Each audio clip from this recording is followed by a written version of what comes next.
I'm back. Hi, guys. Okay, you know how when we write, I've told you before that I like the acronym KISS, keep it simple, silly? Well, that goes into play with sentence conciseness. Now, sentence conciseness is just making our writing more powerful with fewer words, okay?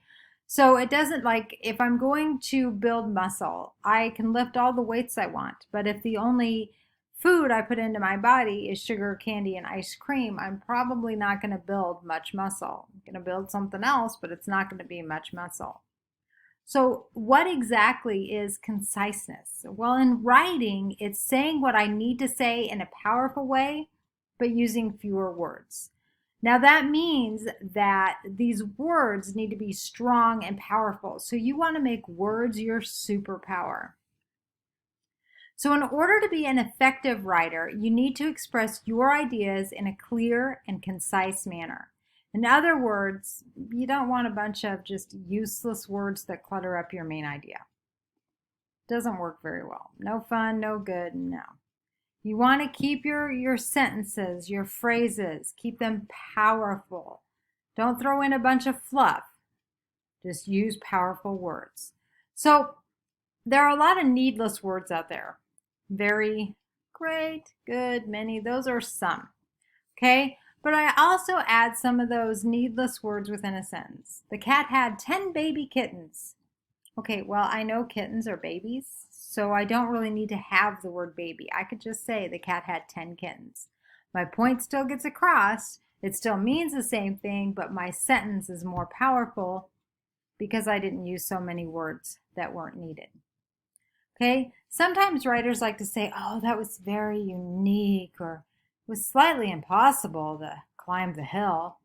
Well, unique and impossible are already very complete words. I really can't add to them. So I should not try to describe them or modify them any further.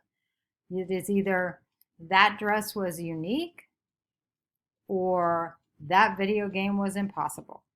I don't need to say slightly or very yucky. So tell me, would you say my plane leaves at 8 a.m. in the morning? No. I know when a.m. is. Okay, so I could simply say my plane leaves at 8 a.m. Or would you say the big, huge giant fell with a thump?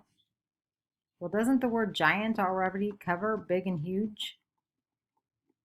Yeah, so I can just say the giant fell with a thump.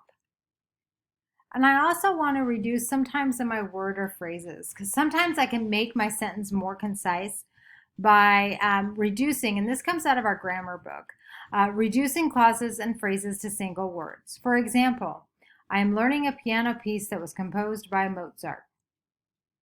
Okay, I don't really need that. I am learning a piano piece composed by Mozart. That was is unnecessary. They're just filler words. They're fluff.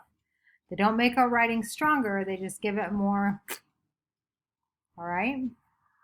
All right. So there is another quiz on Schoology that you can kind of look at your sentence conciseness and see how well you're doing.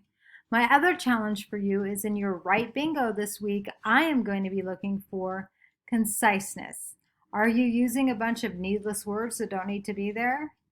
Or are you using KISS? Keep it simple, silly. See you all. Bye.